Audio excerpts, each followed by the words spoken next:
하나님 먹지 말라고 하신 그 금단의 열매, 선악을 알게 하는 나무의 열매를 먹기 전에 하나님이 말씀하실 때는 먹으면 죽고 또 죽으리라, 반드시 죽으리라 라고 말씀을 하셨습니다. 근데 먹은 다음에 바로 먹자마자 이러면서 죽은 게 아니라 이 죽음의 선고는 내려졌지만 이게 선고가 지금 유예가 된 거죠. 그래서 아직은 살아 있어요. 그러나 언젠가는 죽는, 어떻게 보면 그 한계를 가진 존재가 되어버렸다는 것이죠. 이제 우리는 시한부 인생이 되었다라는 것을 판결문에서 읽을 수가 있습니다. 뱀에게 14절에 말씀하실 때도 그렇고 아담에게 17절에 말씀하실 때도 똑같은 표현을 쓰고 있습니다. 콜 예메, 네가 살아있는 동안, 콜 예메, 네가 살아있는 동안 흙을 먹으리라.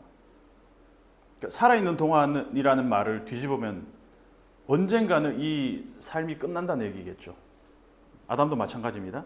너의 평생에 네가 사는 동안 콜 예메, 수고하여야 그 소산을 먹으리라.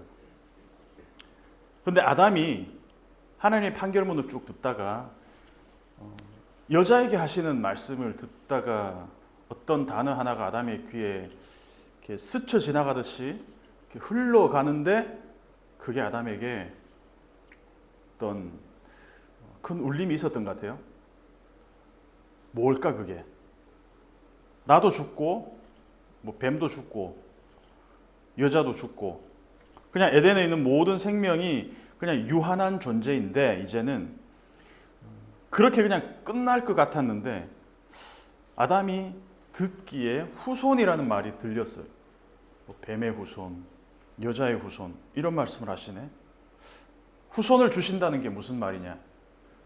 우리가 죽은 다음에도 하나님이 이 생명 창조를 완전히 끝내실 생각이 없으시구나. 그래서 아담은 판결문에서 후손에 대한 이야기를 들었을 때 그 아내의 이름을 하와라고 짓습니다. 여자에게서 하와라는 이름으로 새롭게 이름을 짓습니다. 아담이 아내의 말을 듣고 선악과를 먹을 때만 해도 누구의 말을 더 신뢰했냐? 하나님 말씀보다는 여자의 말에 더 귀를 기울였습니다. 아내의 말에. 근데 아담이 하나님의 판결문을 들을 때는 어느 정도는 간절한 마음이 있었는지도 모를 것 같습니다. 이제 판결문을 받아들었으니 하나님이 주문을 이제 우리에게 내리셨을 때는 이제는 더 이상의 어떤 우리가 항소할 수 있는 어떤 그런 것도 없고 어떤 다른 여지가 없구나라고 생각하고 있을 때 후손이라는 단어가 아담의 귀에 꽂히지 않았을까 이렇게 한번 생각해 봅니다. 그래서 하나님이 심판 가운데서도 살 길을 주셨구나라는 확신이 하와, 생명이 들어가는 이 이름을 장명을 한 이유가 될 것 같아요.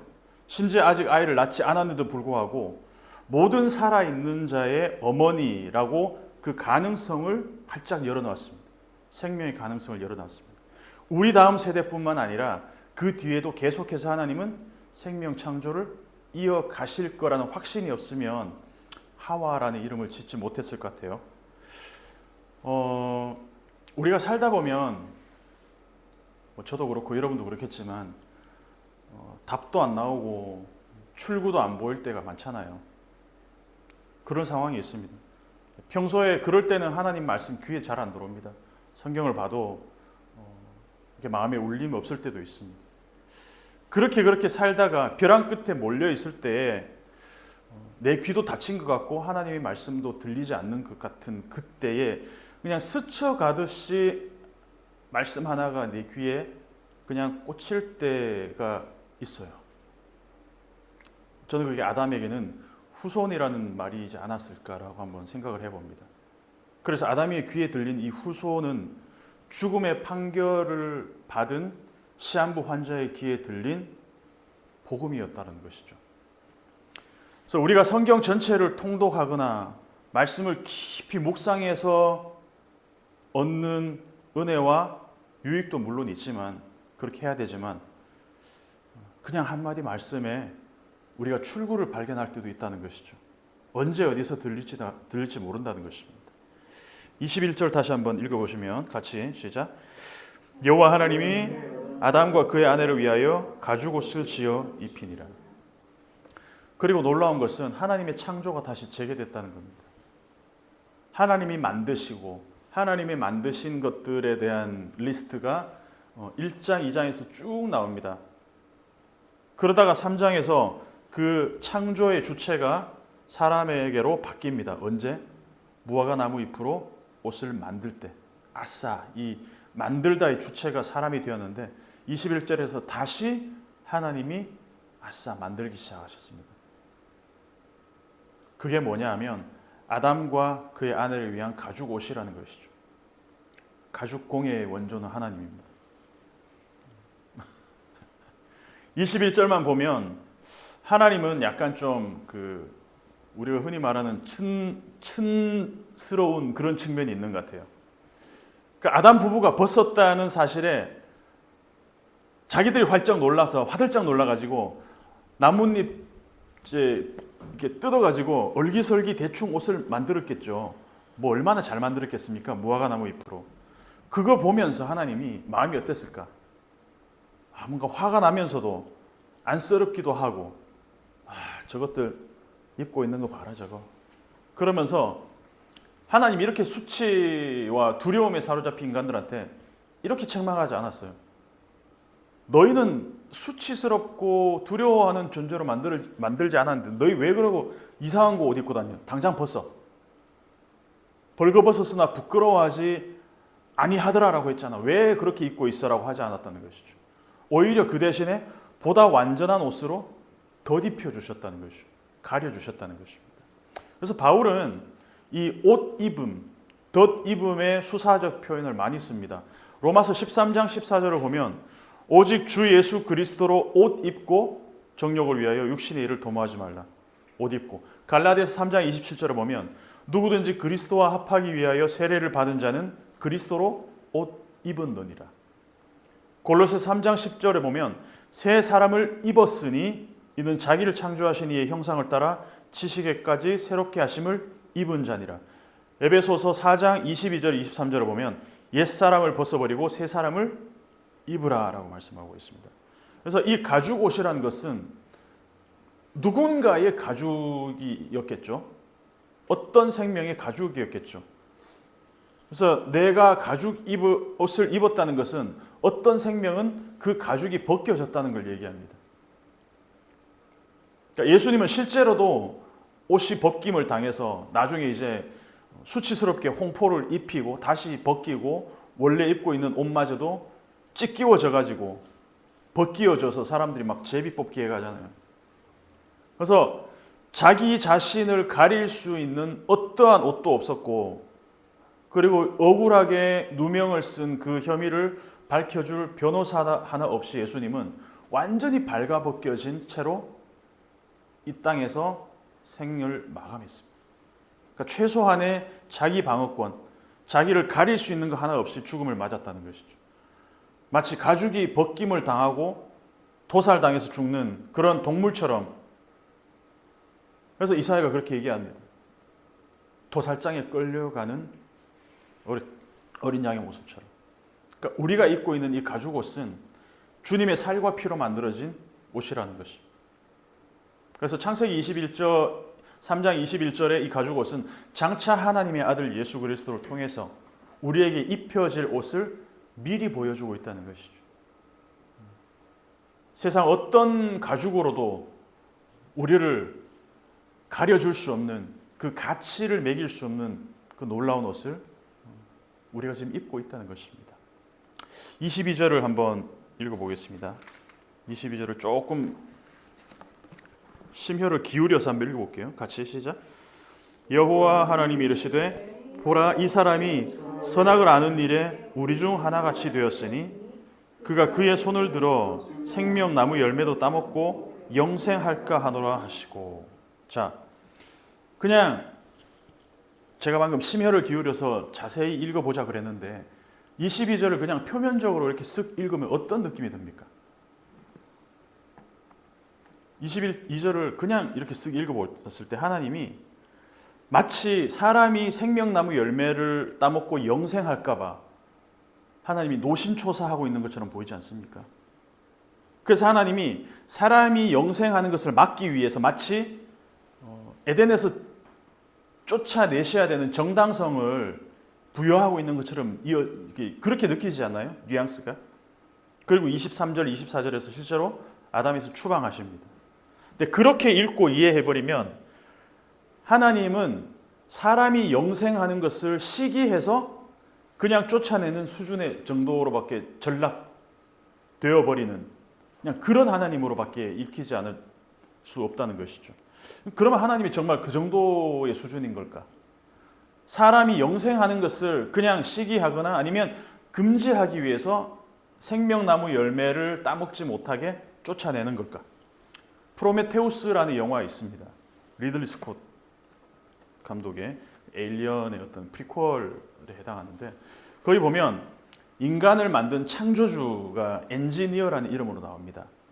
근데 그 창조주를 찾아가서 나도 당신처럼 영생하게 해달라는 그 어떤 대기업의 CEO가 있어요. CEO가 이제 그 엔지니어를 찾아갑니다. 근데 엔지니어가 어떻게 해버리게요? 그 자리에서 죽여버립니다. 그 엔지니어 입장에서는 그럴 수 있어요. 창조자 입장에서는 그럴 수 있어요. 근데 그런 관점으로 22절을 해석하면 굉장한 오류가 있습니다. 왜? 만약에 하나님이 인간의 그 반역을 참을 수 없어서 죽이기로 결정하셨다면 선악과를 먹자마자 곧바로 죽었어야 마땅합니다. 그런데 오히려 하나님은 그 죽음의 선고를 유예하시고 바로 아담과 여자를 죽음으로 몰아가지 않고 계속해서 질문하고 판결하는 가운데도 자꾸 무슨 여지를 남겨두는 것 같아요.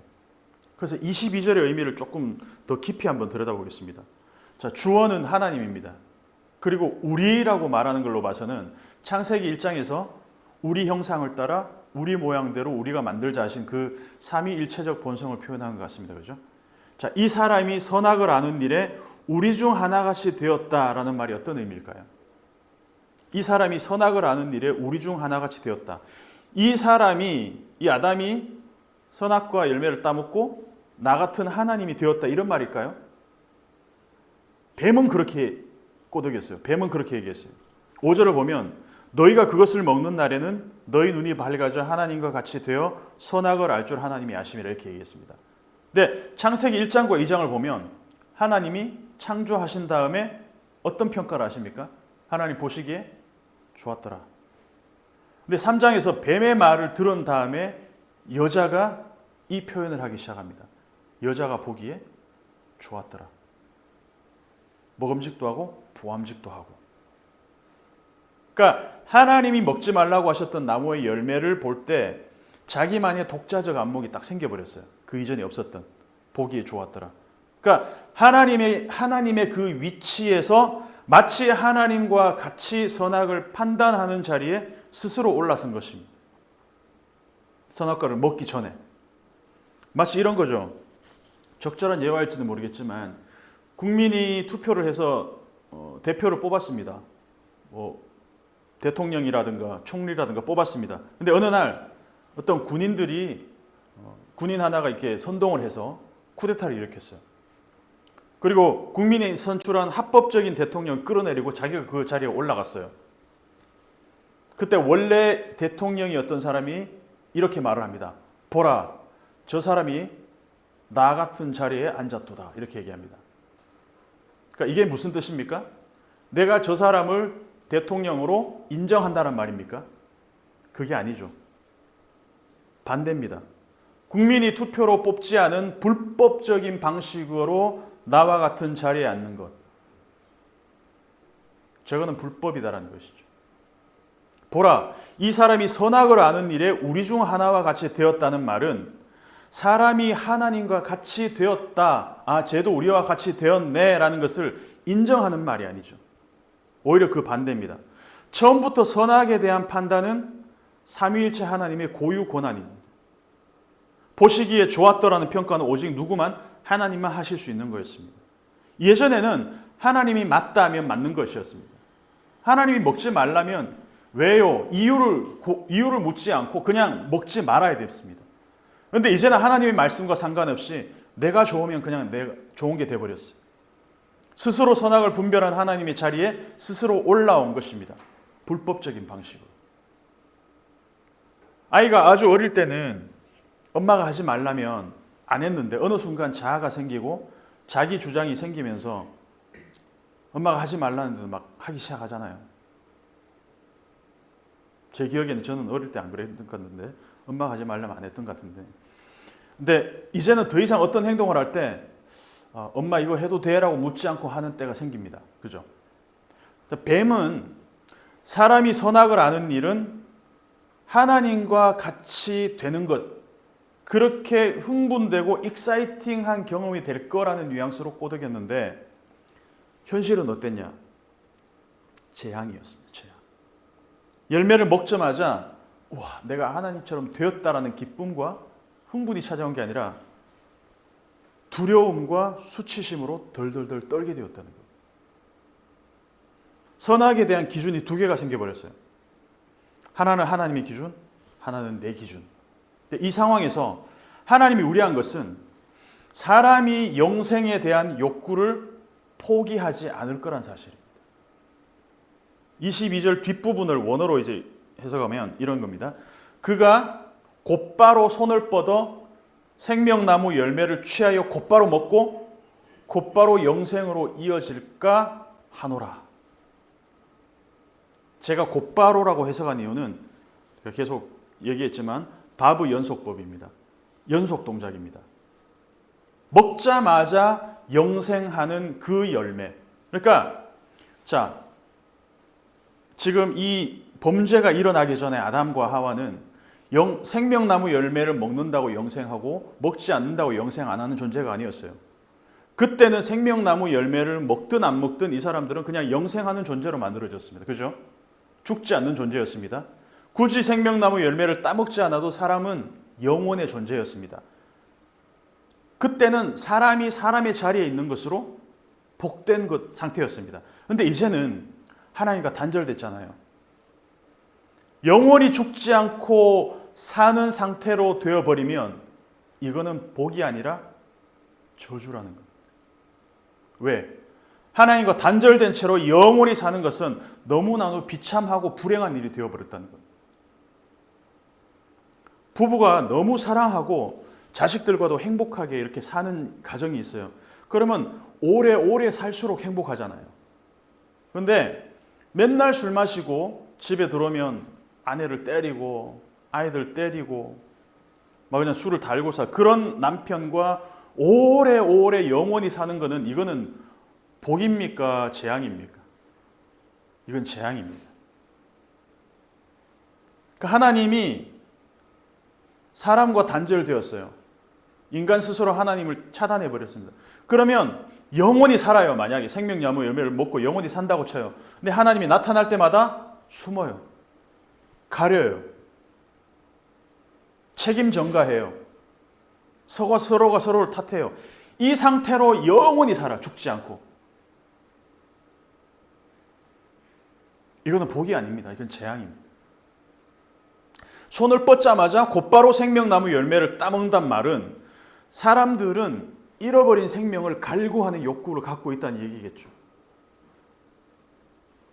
그렇게 해서 생명나무의 열매를 먹자마자 곧바로 영생으로 이어진다. 그러면은 먹자마자 나는 곧바로 영생으로 이어지는 열매라면 이것은 마약 아닌가요? 마약? 마약성 진통제 아닙니까? 자, 어떤 약이 있는데 이게 효능이 먹자마자 바로 효과가 나. 그러면 그 약 우리가 좀 신뢰할 수 있겠습니까? 먹었는데 갑자기 통증이 없어졌어. 그게 마약 성분이 강한 거죠. 생명은 그런 게 아니라는 거예요.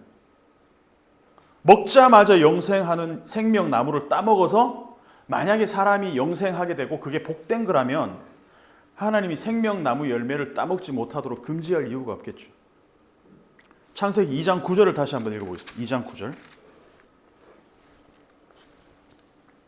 시작. 여호와 하나님이 그 땅에서 보기 아름답고 먹기에 좋은 나무가 나게 하시니 동산 가운데에는 생명나무와 선악을 알게 하는 나무도 있더라. 자, 하나님은 선악을 알게 하는 나무의 열매만 먹지 말라고 하셨습니다.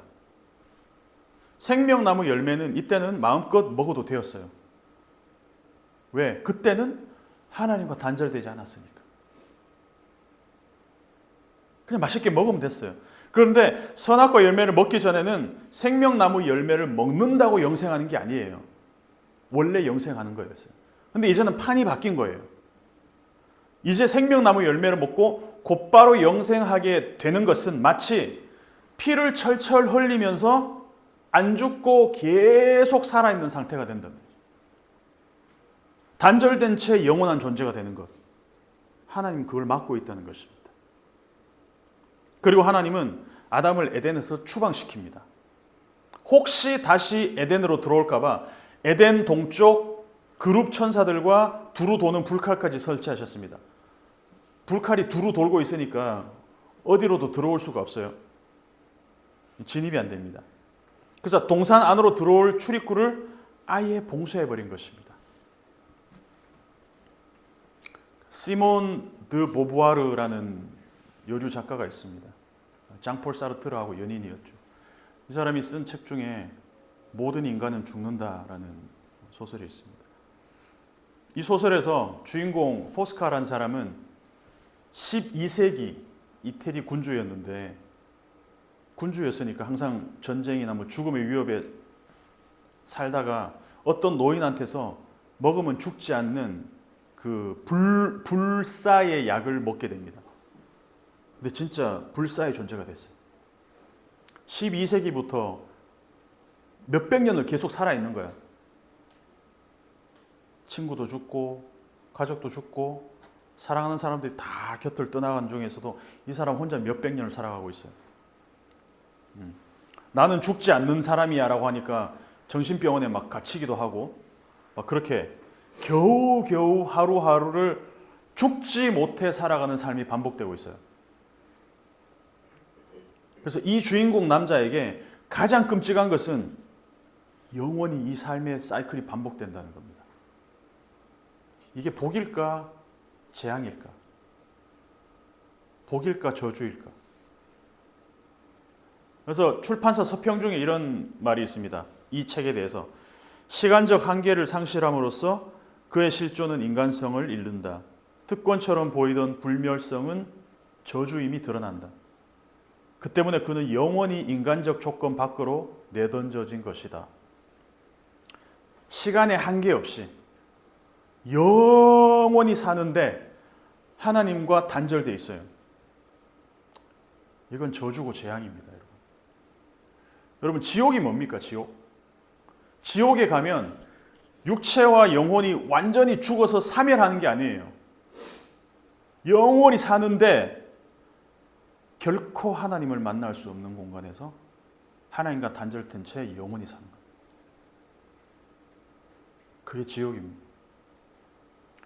생명나무 열매를 먹으면 죽지 않게 된다는 사실을 알았을 때 아담과 하와는 즉시 손을 뻗어서 영생하는 나무 열매를 따먹으러 갈 겁니다.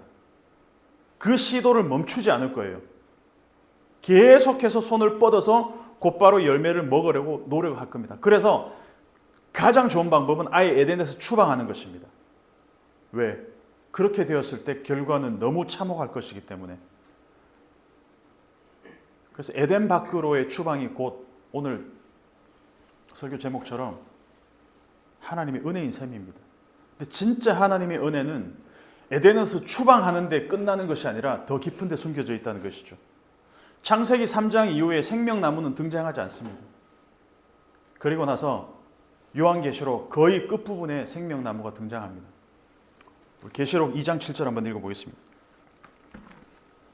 요한계시록 7 교회에게 하시는 말씀입니다. 예수님의 말씀입니다.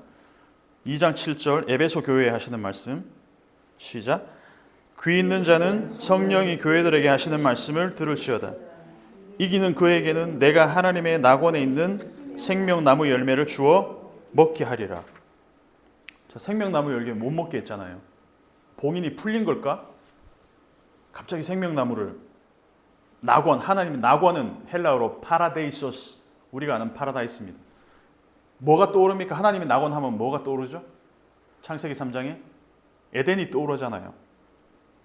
하나님이 혹시나 아담이 먹을까 봐, 손을 뻗어서 먹을까 봐 에덴에서 추방했던 그 생명나무가 맞다면 왜 지금 에베소 교회에게는 이 생명나무의 열매를 먹게 하시겠다고 말씀하실까?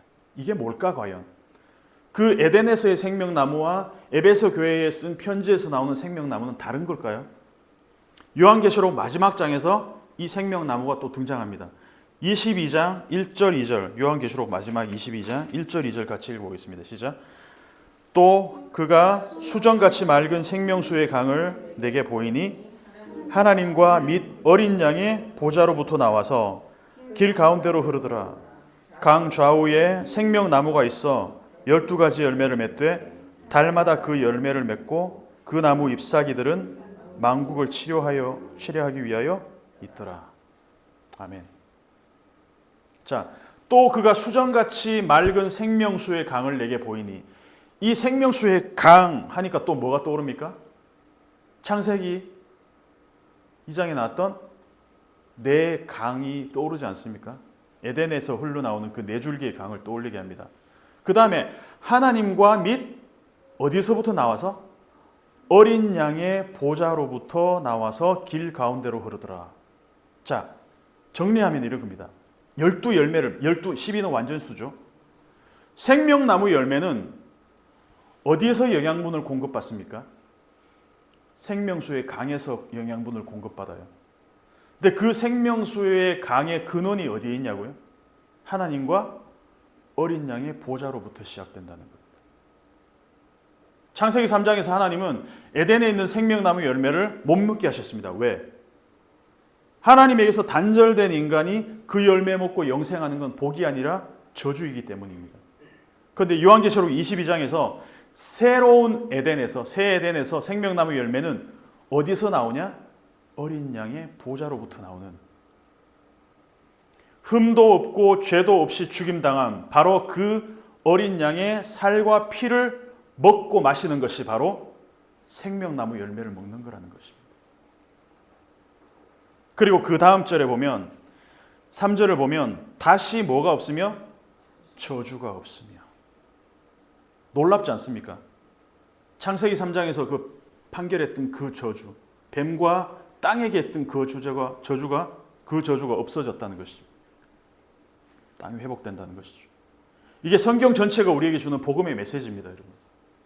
그래서 성경을 한마디로 이렇게 요약할 수 있겠죠. 먹음의 실패로 하나님과 단절된 우리가 먹음으로 다시 하나님과 하나 되는 것. 그래서 우리 예수님이 하신 사역의 대부분이 전부 먹는 것들이에요.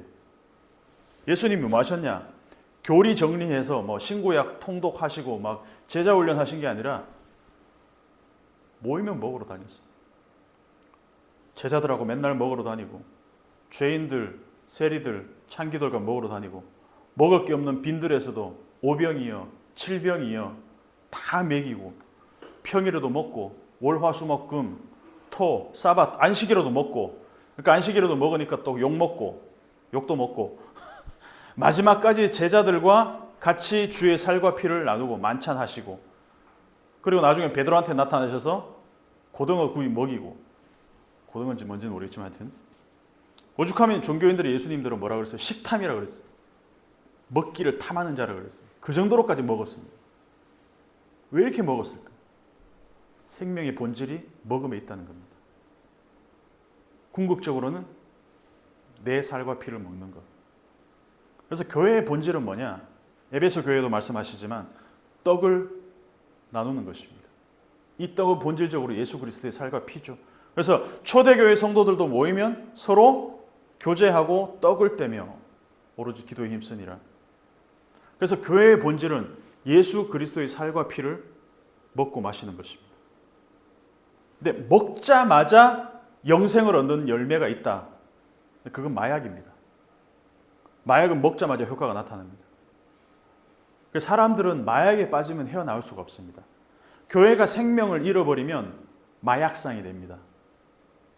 무슨 말이냐? 예수를 믿는다는 의미를, 예수라는 마약을 맞으면 고통과 아픔이 혼재하는 현실이 순식간에 천국이 되고 문제가 해결되고 자식이 좋은 학교 들어가고 사업이 번창하게 되고 어떤 이 인과관계가 선명하게 이어진다고 광고하고 다니면 그것은 마약입니다.